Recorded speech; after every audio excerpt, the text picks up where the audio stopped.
Hello students, class 12th सभी को नमस्कार। जो हमारा चैप्टर चल रहा था, थर्ड चैप्टर हम कर रहे थे ह्यूमन रिप्रोडक्शन।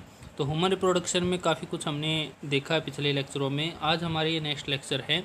इसमें जैसे पिछले लेक्चर में हमने बात की थी सेमिनल, वेसिकल और प्रोस्टेट ग्लैंड वगैरह, एपिडिडेमस, टेस्टिस, स्क्रोटम, पेनिस, यूरेथ्रा, इन सब के बारे में हमने डिस्कस किया था पिछले लेक्चर में। फिर इसमें हमने सेमिनल वेसिकल का स्ट्रक्चर देखा था। फिर कैसे इजैकुलेटरी डक्ट फॉर्म होती है वो भी हमने देखा था कि भाई सेमिनल वेसिकल और वेस्ट डिफरेंस से मिलके इजैकुलेटरी डक्ट बनती है। प्रोस्टेट ग्लैंड का स्ट्रक्चर देखा था और ये पेनिस, यूरेथ्रा देखा था इसमें, ठीक है। और यूरेथ्रा देखो, ध्यान से देखो इसमें कि प्रोस्टेट ग्लैंड जो है यूरेथ्रा को कवर किए हुए है, ठीक है। तो जब भी प्रोस्टेट ग्लैंड का साइज बढ़ता है तो ये इसको ब्लॉक कर देता है यूरेथ्रा को, ठीक है। ये देखिए बिल्कुल क्लियर डायग्राम है। प्रोस्टेट ग्लैंड जो है देखो कैसे इसको कवर किए हुए हैं यूरेथ्रा को, ठीक है। वेस्ट डिफरेंस से आई हुई है डक्ट और सेमिनल वेसिकल से आके मिलके इजैकुलेटरी डक्ट बना रखी है। फिर इजैकुलेटरी डक्ट यूरिनरी जो डक्ट है उसके साथ जॉइंट करती है, ठीक है। तो उसमें जैसे प्रोस्टेट ग्लैंड जो है सिंगल होता है, ये पेयर में नहीं होता, ठीक है। ये देखिए अभी जैसे कि नॉर्मल प्रोस्टेट और इनलार्ज प्रोस्टेट, तो इस क्वेश्चन का जवाब भी आप ही देंगे, मुझे बताएंगे, क्योंकि पिछले लेक्चरों में मैं इसके बारे में बता चुका हूँ आपको, ठीक है। कि भाई प्रोस्टेट ग्लैंड का जो है वो साइज बढ़ जाएगा तो क्या होगा, ठीक है। वो सारी चीज़ें मैं पहले बता चुका हूँ आपको, ठीक है। और इस स्ट्रक्चर का भी नाम आप ही बताओगे क्या है ये कौन सा ये ग्लैंड प्रेजेंट है, कौन सा ग्लैंड है, ये आपको बताना है, ठीक है। फिर इस क्वेश्चन का जवाब मैंने आपसे मांगा था तो बहुत सारे बच्चों ने इसका सही जवाब दिया कि भाई सेमिनल प्लाज्मा में in human male is rich in fructose and calcium, इसका आंसर था, ठीक है। फिर ये जैसे कि कॉर्पोरा कवर्नोसा पेनिस का स्ट्रक्चर देखा था। फिर ये भी बताया था कि कैसे इसमें ब्लड फिलअप होगा और फिर ये कैसे रिजिड कठोर हो जाएगा, ठीक है। आज हम बात करते हैं गैमेटोजेनेसिस की। गैमेटोजेनेसिस का मतलब गैमीट फॉर्मेशन की, ठीक है। तो हमें पता है कि जैसे कि पिछले लेक्चर में भी हमने पिछले जो हम लेक्चर कर चुके हैं उनमें भी हमने देखा था कि प्राइमरी सेक्स ऑर्गन है क्या, कौन सा, मेल के अंदर टेस्टिस, ठीक है। और in the male produce gamete. अब एक बात और मैं आपको क्लियर कर देता हूँ, एनसीईआरटी में ये सीक्वेंस फॉलो नहीं हो रही। एनसीईआरटी में तुरंत जैसे कि जो मेल रिप्रोडक्टिव स्ट्रक्चर है उसके तुरंत बाद फीमेल रिप्रोडक्टिव स्ट्रक्चर आ गया था, लेकिन हम जो है इसलिए इसको साथ लेके चल रहे हैं क्योंकि एक कंटिन्यूटी बनी रहेगी इसमें। क्योंकि देखो जैसे हमने मेल रिप्रोडक्टिव स्ट्रक्चर देख लिया, उसके बाद हम अगर हम लगातार गैमेटोजेनेसिस इसमें पढ़ रहे हैं, मेल की गैमेटोजेनेसिस पढ़ रहे हैं, तो उसमें हम इसको दोबारा से रिवाइज नहीं करना पड़ेगा, वो सारी चीज़ें हम पहले पढ़ चुके, तो एक कंटिन्यूटी बनी रहेगी। इसलिए मैंने इसको इस सीक्वेंस को फॉलो नहीं किया एनसीईआरटी वाली को, ठीक है। तो इसमें और बाकी सारा मैटेरियल सेम है, ठीक है। तो प्राइमरी सेक्स ऑर्गन जो हैं टेस्टिस मेल के अंदर प्रोड्यूस गैमीट प्रोड्यूस करते हैं जैसे कि स्पर्म, और इसी प्रोसेस को हम क्या बोलते हैं, गैमेटोजेनेसिस, ठीक है। टेस्टिस जो होते हैं the immature male germ cell, हमने देखा था जब सेमिनिफेरस ट्यूब्यूल का जो स्ट्रक्चर देखा था उसमें मेल जर्म सेल्स देखी थी जिनको स्पर्मेटोगोनिया बोला गया है, वो प्रोड्यूस करती sperm bye spermatogenesis that begins at puberty. वो क्या प्रोड्यूस करती हैं, स्पर्म।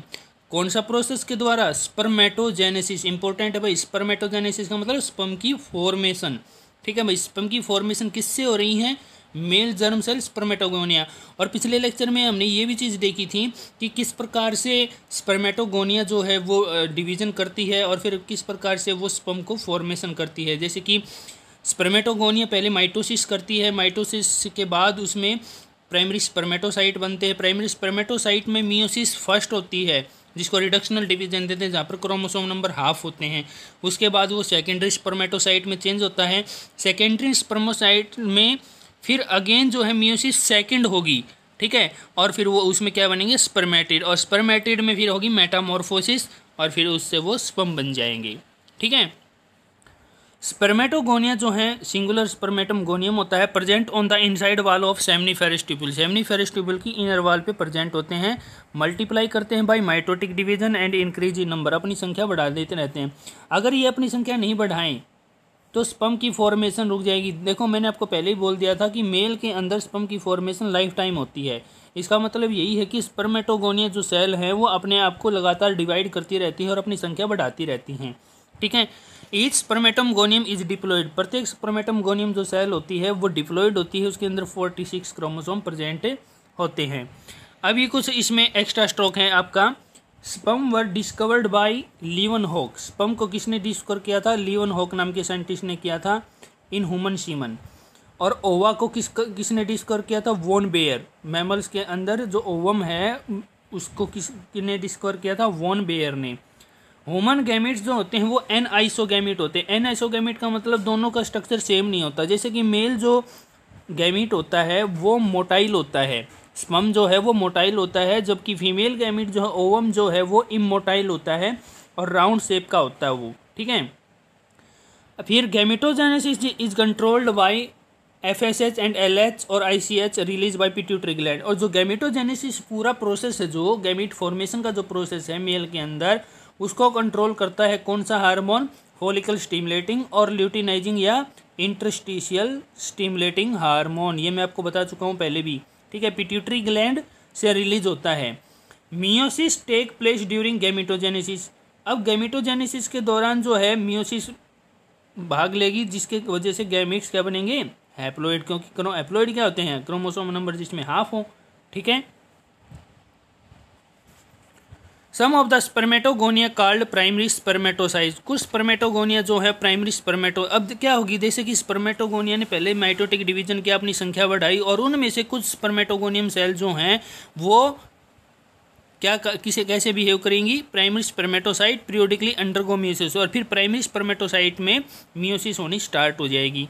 तो primary spermatocyte complete the first meiotic division reduction division leading to formation of two equal haploid cell called secondary spermatocyte. तो जो पहला मियोटिक डिवीजन होगा इसमें रिडक्शन डिवीजन, इसमें क्रोमोसोम नंबर हाफ हो जाएंगे और इससे क्या बनेगा? डायड बनेगा। DYAD। डायड का मतलब टू इक्वल हैप्लॉइड सेल बनेगी, जिनको सेकेंडरी स्पर्मेटोसाइट बोलेंगे। और उसमें कितने क्रोमोसोम होंगे? 23 क्रोमोसोम होंगे। और सेकेंडरी स्पर्मेटोसाइट जो है फिर एक और मियोटिक डिवीजन होगा उसमें, सेकेंड मियोटिक डिवीजन, और उससे 4 इक्वल हैप्लॉइड स्पर्मेटिड्स बन जाएंगे। तो मियोसिस फर्स्ट और मियोसिस सेकंड हम पढ़ चुके हैं। मियोसिस फर्स्ट जो है वो रिडक्शनल डिवीजन होता है, जबकि मियोसिस सेकंड जो है वो इक्वेशनल डिवीजन होता है। ठीक है। ये देखिए इसमें आपके NCERT का डायग्राम है इसमें। तो इसमें स्पर्मेटोगोनियम जो सेल हैं वो कैसे प्राइमरी स्पर्मेटोसाइट में चेंज हो रही हैं, फिर प्राइमरी से सेकेंडरी स्पर्मेटोसाइट बन रहे हैं, फिर स्पर्मेटिड बन रहे हैं, और फिर स्पर्मेटोजोआ बन रहे हैं। ठीक है। ये देखिए इसमें ऊपर क्या है? स्पर्मेटोगोनियम है, माइटोसिस हो गई, उसमें माइटोसिस से 2 में डिवाइड हो गई, दोनों डिप्लॉयड है। फिर इसमें इसको ये क्या बन गया? Primary spermatocyte. लिख लेना यहाँ पर, इसमें माइटोसिस के बाद जो 2N बना है यहाँ पर लिख लेना प्राइमरी स्पर्मेटोसाइट। ठीक है। और फिर इससे आगे जो है फिर इसमें मियोसिस फर्स्ट हो गई, तो इसमें क्या बन गए? हैप्लॉइड बन गए, सेकेंडरी स्पर्मेटोसाइट बन गया। अब सेकेंडरी स्पर्मेटोसाइट जो है वो डिवाइड करेंगे, वो 4 इक्वल स्पर्मेटिड बना दिया, और स्पर्मेटिड में मेटामॉर्फिस या डिफरेंशिएशन होगा, उससे स्पर्म फॉर्मेशन हो गई। ठीक है। इंपॉर्टेंट है भाई ये डायग्राम। अब कुछ इसमें एक्स्ट्रा स्ट्रोक की बात कर लेते हैं। Spermatogenesis include 2 stages. स्पर्मेटोजेनेसिस में 2 स्टेजेस होती हैं। फॉर्मेशन ऑफ स्पर्मेटिड, जिनको प्रोगैमेट बोलते हैं। पहले क्या होगी? फॉर्मेशन ऑफ स्पर्मेटिड, और वो किस तरह होगी कि स्पर्मेटोगोनिया है, स्पर्मेटोगोनिया में माइटोसिस हुई, माइटोसिस में क्या हुआ? माइटोसिस की वजह से प्राइमरी स्पर्मेटोसाइट बन गए, प्राइमरी स्पर्मेटोसाइट में मियोसिस फर्स्ट होगी, जिससे सेकेंडरी स्पर्मेटोसाइट बनेंगे, सेकेंडरी स्पर्मेटोसाइट में मियोसिस सेकेंड होगी, और उससे स्पर्मेटिड बनेंगे। तो इनको प्रोगैमेट्स भी बोलते हैं, क्योंकि इनमें मैच्योर नहीं होते पूरी तरह से ये। ठीक है। और फिर इसमें मेटामॉर्फोसिस होती है स्पर्मेटिड की। तो ये इसमें 2 स्टेजेस इंक्लूड होती हैं, याद रखना। ये सीक्वेंस बिल्कुल अच्छे तरीके से याद रखना। स्पर्मेटोगोनिया जो है वो पहले स्पर्मेटिड में चेंज होंगे। ठीक है। वो बाय द डिवीज़न, वो मैंने आपको बता दिया कैसे डिवीज़न का, mitosis, meiosis first, meiosis second, 3 ही डिवीज़न याद रखने हैं आपको। ठीक है। और फिर स्पर्मेटिड जो है उसमें डिफरेंशिएशन होगा, मेटामॉर्फोसिस होगी, और उससे स्पर्म बनेंगे। ठीक है। स्पर्मेटिड जो हैं are formed by 3 phases. 3 phases के द्वारा स्पर्मेटिड फॉर्म होते हैं। पहला है फेज ऑफ मल्टीप्लिकेशन, दूसरा फेज ऑफ ग्रोथ, और तीसरा है phase of maturation. Phase of multiplication में क्या होगा कि स्पर्मेटोगोनिया अपने आप को डिवाइड करेगी माइटोसिस के द्वारा। ठीक है। फिर वो phase of growth, primary spermatocyte अपने आप को ग्रोथ करेंगे और फिर उसके बाद उनमें 2 डिवीजन और होंगे, मियोसिस फर्स्ट और मियोसिस सेकेंड, ठीक है। उसके बाद फेज ऑफ मैचुरेशन होगा, ठीक है। देखिए मेज ऑफ मल्टीप्लीकेशन में क्या था, इमैच्योर जर्म सेल जो स्पर्मेटोगोनिया है divide rapidly mitosis to form diploid spermatogonia, diploid spermatogonia बना दिया, ठीक है।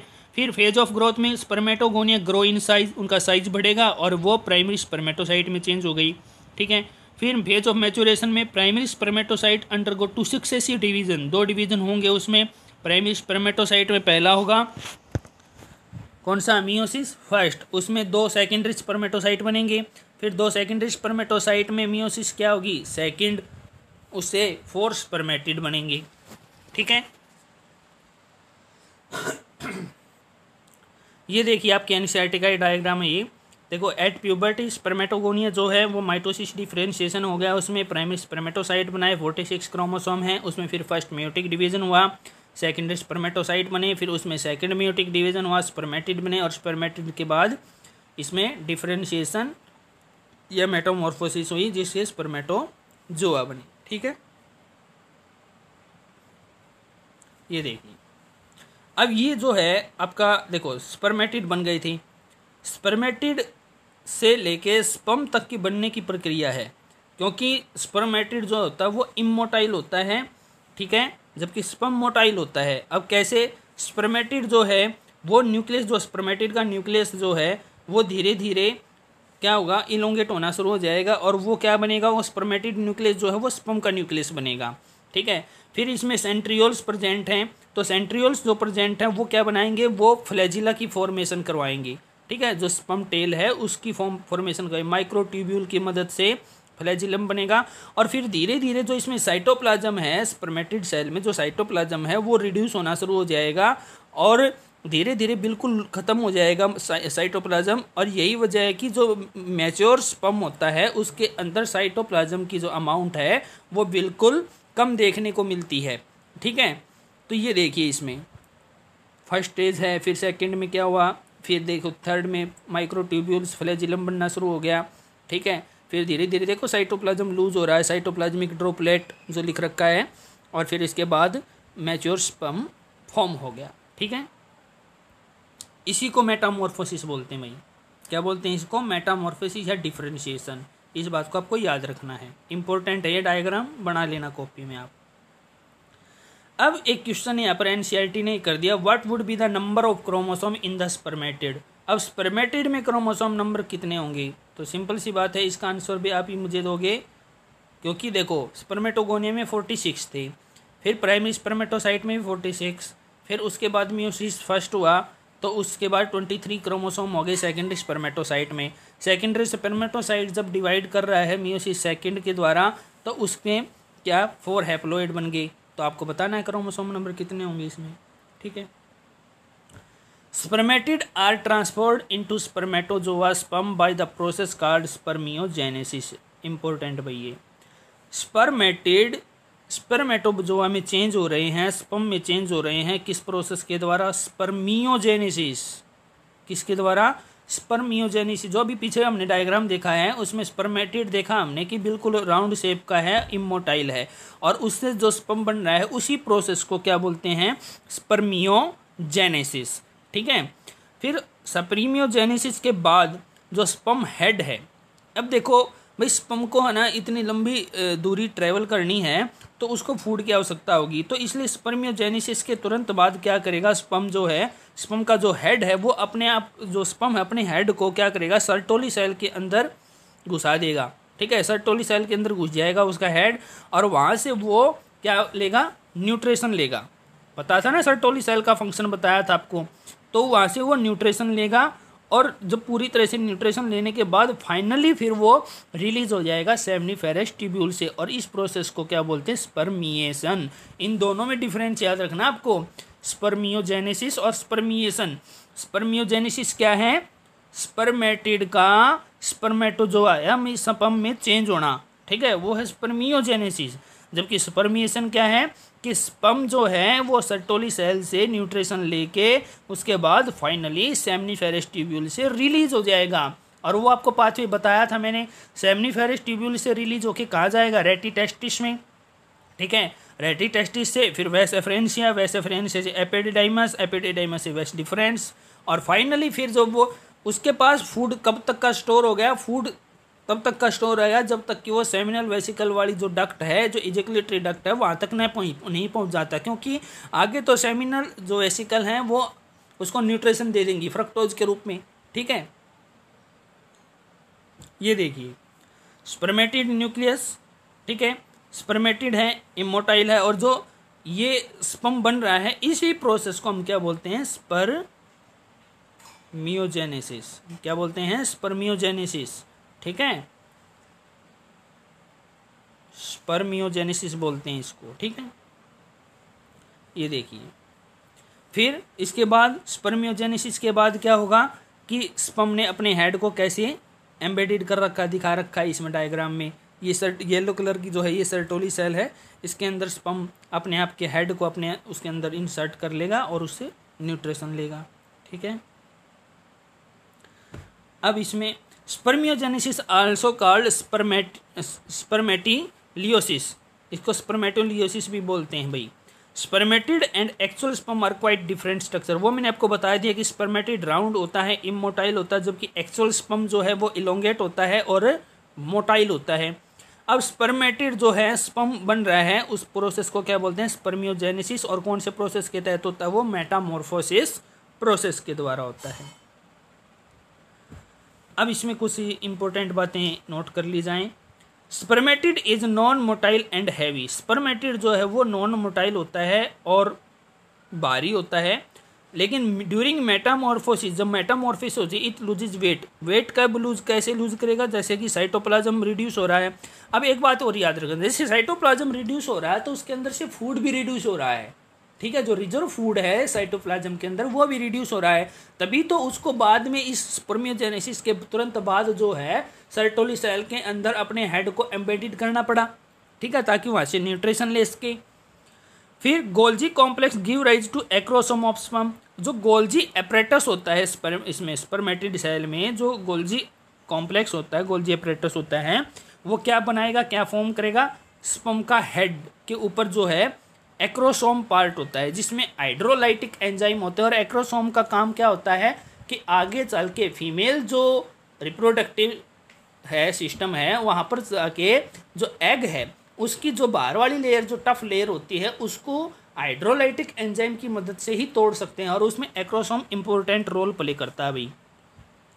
अब nucleus become compact and form head of sperm, जो न्यूक्लियस है वो कॉम्पैक्ट हो जाएगा और स्पर्म का हेड बनाएगा। फिर locomotory organ develop, locomotory organ develop कौन से होंगे, टेल वगैरह जैसे कि डेवलप हो जाएगी इसमें, ठीक है। Two centriole of spermatid become, ये इंपॉर्टेंट है भाई, two centriole of spermatid become arranged in sperm as proximal centriole and distal centriole. अब एक बात याद रखना, देखो दो सेंट्रियोल होते हैं स्पर्मेटिड में भी, ठीक है, उनमें से एक सेंट्रियोल जो है वो नेक के अंदर प्रेजेंट रहेगा और वो ऊपर रहेगा, उसको प्रोक्सिमल सेंट्रियोल बोला है, और दूसरा जो सेंट्रियोल है डिस्टल सेंट्रियोल बोलते हैं, वो change into basal body and give rise to axial filament of sperm. कहने का मतलब ये है कि सेंट्रियोल की मदद से ही फ्लैजिलम बनता है, मतलब टेल बनती है उसकी स्पर्म की, ठीक है, तो वो किसकी वजह से बनेगी, डिस्टल सेंट्रियोल तो यूज हो गया किसमें, टेल बनाने में, तो एक सेंट्रियोल बच गया, जो प्रोक्सिमल सेंट्रियोल बच गया, ये आगे काम आएगा। अब आगे कहाँ काम आएगा, ये आगे आएगा जो फीमेल एग है, जो फीमेल एग है उसको डिवीजन के लिए सेंट्रियोल की आवश्यकता होगी। वैसे तो उसके पास दो सेंट्रियोल होते हैं, लेकिन उसके दोनों सेंट्रियोल जब वो डिवाइड कर रहा होता है तब उसके वो सेंट्रियोल क्या हो जाते हैं, डिजनरेट हो जाते हैं, मतलब खत्म हो जाते हैं, तो उसके पास आगे डिवीजन के लिए कोई सेंट्रियोल नहीं बचता, फिर वो स्पर्म के सेंट्रियोल से ही डिवाइड करता है, ठीक है, ठीक है, वो हम आगे भी पढ़ेंगे इसमें। ये देखिए आपका इसमें वही है, स्पर्मेटिड है, ठीक है, कैसे स्पर्म में चेंज हुआ है, ये देखिए आपका इसका स्पर्म का डायग्राम। अब स्पर्म के डायग्राम में ध्यान से देखें, जो स्पर्म हेड है उसके अंदर आगे एक्रोसोम दिखा रखा है जिसके अंदर हाइड्रोलाइटिक एंजाइम प्रेजेंट है, यही जाके जोना पेलोसिडा जो एग की लेयर होती, फीमेल एग की जो लेयर होती, टफ लेयर, उसको तोड़ेगा, ठीक है, फर्टिलाइजेशन के दौरान। फिर न्यूक्लियस दिखा रखा है इसमें, लोंगेट हो गया, और न्यूक्लियस के साइड में एक सेंट्रियोल दिखा रखा है, और इसी सेंट्रियोल को बोलते हैं प्रोक्सिमल सेंट्रियोल। और जो दूसरा डिस्टल सेंट्रियोल था उससे बन गया ये मिडल पीस, और क्या बन गया, टेल या फ्लैजिलम, ठीक है। ये देखिए, अब एक बात और याद रखना, जो मिडल पीस है जिसमें माइटोकॉन्ड्रिया, इसको नेबन कर्न भी बोलते हैं भाई, नेबन कर्न, NEBENKERN, नेबन कर्न भी बोलते हैं, ठीक है।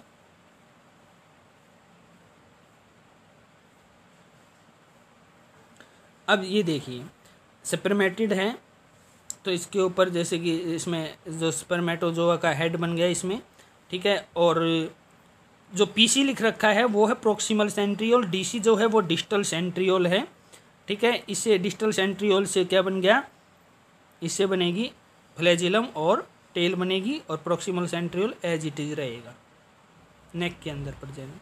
अब यहाँ देखिए, इसमें देखो बेटा, जो वुमन है उसके अंदर पार्थेनोजेनेसिस नहीं होती, ठीक है।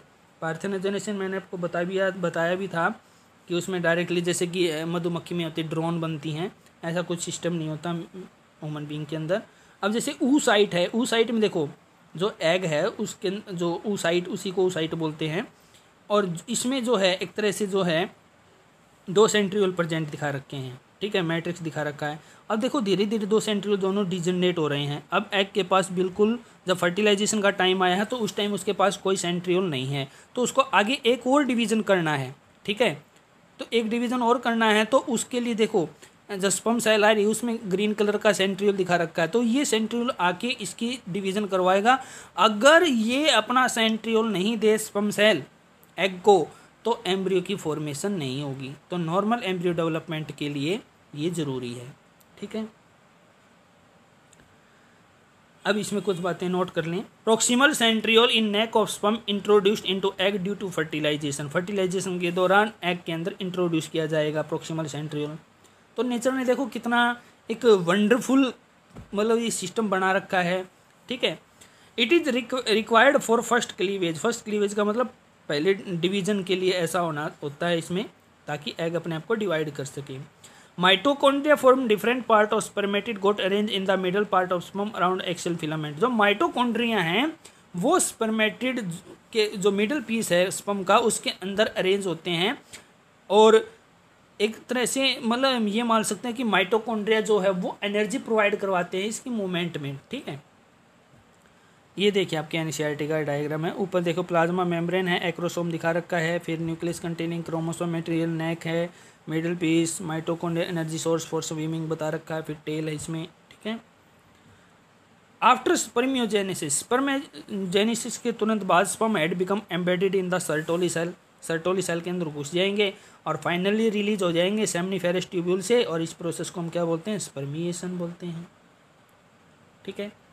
ये देखिए, देखो किस प्रकार से स्पर्म इसके अंदर सर्टोली सेल के अंदर घुसा हुआ है, और फिर धीरे धीरे देखो रिड्यूस हो रहा है, देखो अपने साइटोप्लाज्म को भी रिड्यूस कर रहा है वो, ठीक है भाई। फाइनली जो एरो दिखा रखा है रेड कलर का, फाइनली स्पर्म रिलीज हो जाता है सेमनीफेरस ट्यूब्यूल से, ठीक है।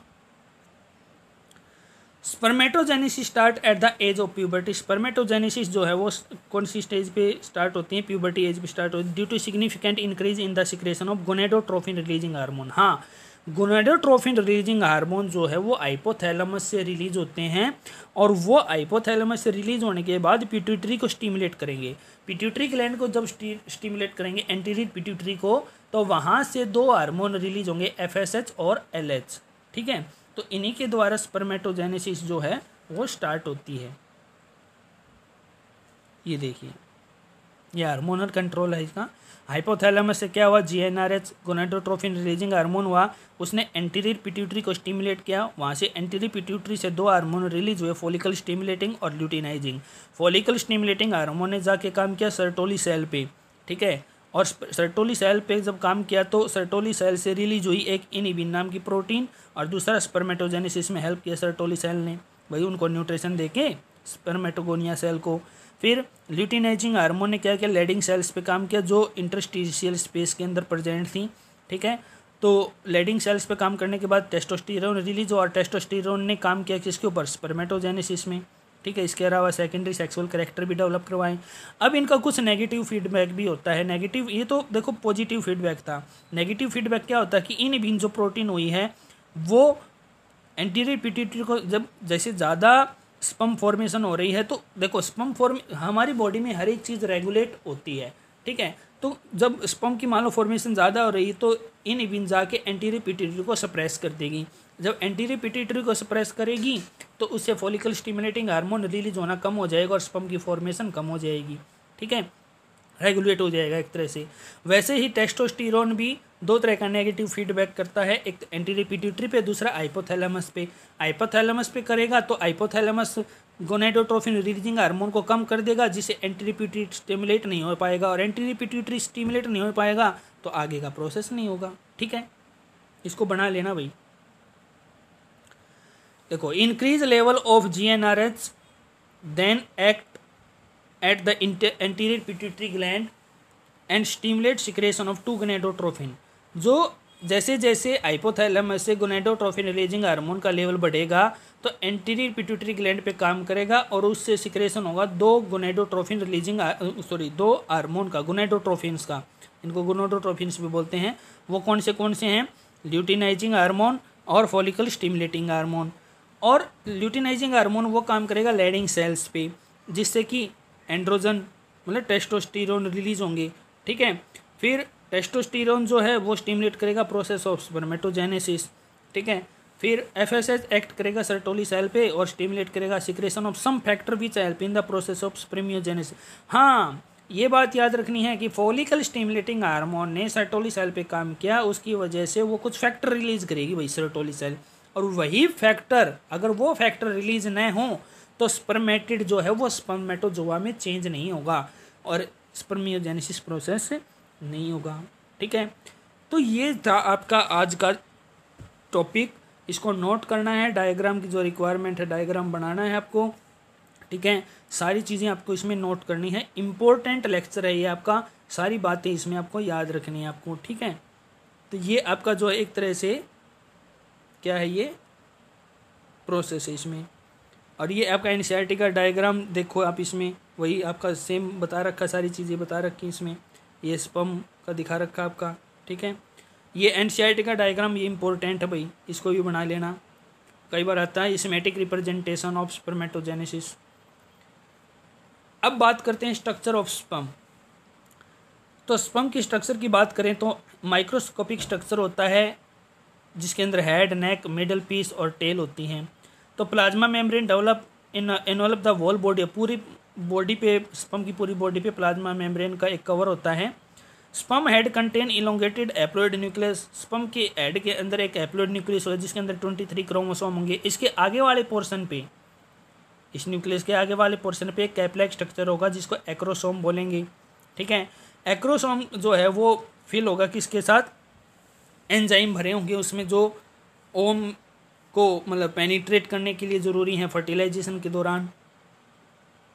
ये देखिए आपका इसमें, ठीक है। बीच में देखो माइटोकॉन्ड्रिया, न्यूमरस माइटोकॉन्ड्रिया प्रेजेंट है। Middle piece process numerous mitochondria which produce energy for the movement of a tail that facilitate sperm motility essential for fertilisation. हाँ, अगर स्पर्म में मोटिलिटी नहीं होगी तो फर्टिलाइजेशन नहीं हो सकती भाई, ठीक है।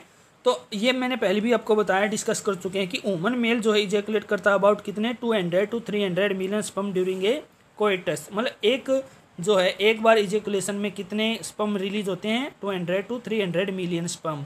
और नॉर्मल फर्टिलिटी के लिए भी मैंने आपको बताया था कि 60% स्पर्म जो हैं वो नॉर्मल शेप के होने चाहिए, साइज़ के होने चाहिए, जबकि 40% जो हैं, 60% में से भी 40% ऐसे होने चाहिए जिनके अंदर विग्रस मोटिलिटी में फुल स्पीड के साथ वो जाएँ, एग को पेनिट्रेट करें, ठीक है। Sperm release from the seminiferous tubule are transported by accessory duct. वो एसेसरी डक्ट मैंने आपको बता रखी हैं। सेमिनिफेरस ट्यूब्यूल से स्पर्म जैसी रिलीज होंगे कहाँ जाएंगे, वो जाएंगे आपके रेटी टेस्टिस, वेस एफ्रेंसिया से एपिडिडाइमस, से वेस्ट डिफरेंस, फिर वेस्ट डिफरेंस से फिर सेमिनल वेसिकल का सिक्रेशन लेते हुए, प्रोस्टेट का सिक्रेशन लेते हुए, बल्बो यूरेथ्रल ग्लैंड का सिक्रेशन लेते हुए, फाइनली यूरेथ्रा से बाहर। तो इसमें सिक्रेशन किस किस का इंक्लूड होता है, एपिडिडाइमस का, वैस डिफरेंस का, सेमिनल वेसिकल का, प्रोस्टेट ग्लैंड का। ये एसेंशियल होता है किसके लिए, maturation and motility of sperm. ये सभी जितने भी सिक्रेशन करते हैं इसमें, तो इनका सिक्रेशन किस में हेल्प करता है, स्पर्म की मैच्योरेशन और मोटिलिटी में। स्पर्म सेमिनल प्लाज्मा, अब सेमिनल प्लाज्मा के अंदर क्या क्या था, सेमिनल प्लाज्मा के अंदर था एपिडिडाइमस का सिक्रेशन, वेस डिफरेंस, सेमिनल वेसिकल, प्रोस्टेट, ठीक है, और स्पर्म थे उसके अंदर। Function of male sex accessory duct and gland are maintained by testicular hormone. Testicular hormone मतलब टेस्टोस्टेरोन हार्मोन की मदद से ये सारी चीज़ें मेंटेन की जाती है, ये सारे फंक्शन मेंटेन किए जाते हैं, ठीक है। अब एक बच्चे ने जैसे कि क्वेश्चन मान लो पूछ लिया कि ये बताओ, जैसे कि वेस्क्टोमी कर देते हैं हम, वेस्क्टोमी में हमने उसकी वेस डिफरेंस डक्ट को काट दिया। वेस डिफरेंस डक्ट को काटने के बाद क्या जो है सीमन रिलीज होगा, बिल्कुल सीमन रिलीज होगा, लेकिन उसमें स्पर्म नहीं होंगे क्योंकि स्पर्म जो हैं वहीं पर रह गई, ठीक है, क्योंकि बीच से हमने कट कर दिया।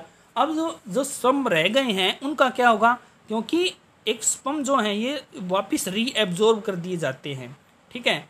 और फिर एक ने पूछ लिया कि क्या हार्मोन का इफेक्ट पड़ेगा, हार्मोन का इफेक्ट जरूर पड़ेगा, क्योंकि हार्मोन जो हैं टेस्टोस्टेरोन हार्मोन जो वो ब्लड में रिलीज होते हैं, न कि वेस डिफरेंस में, ब्लड में रिलीज होते हैं, तो उनका तो काम होगा ही, ठीक है। तो ये सारी चीज़ें आपको याद रखनी है। तो आज का चैप्टर यहीं पर हम, आज का जो टॉपिक है, आज का ये लेक्चर हम यहीं पर समाप्त करते हैं, ठीक है। ये सारी चीज़ें नोट कर लेनी है आपको, ठीक है। Thank you and have a nice day.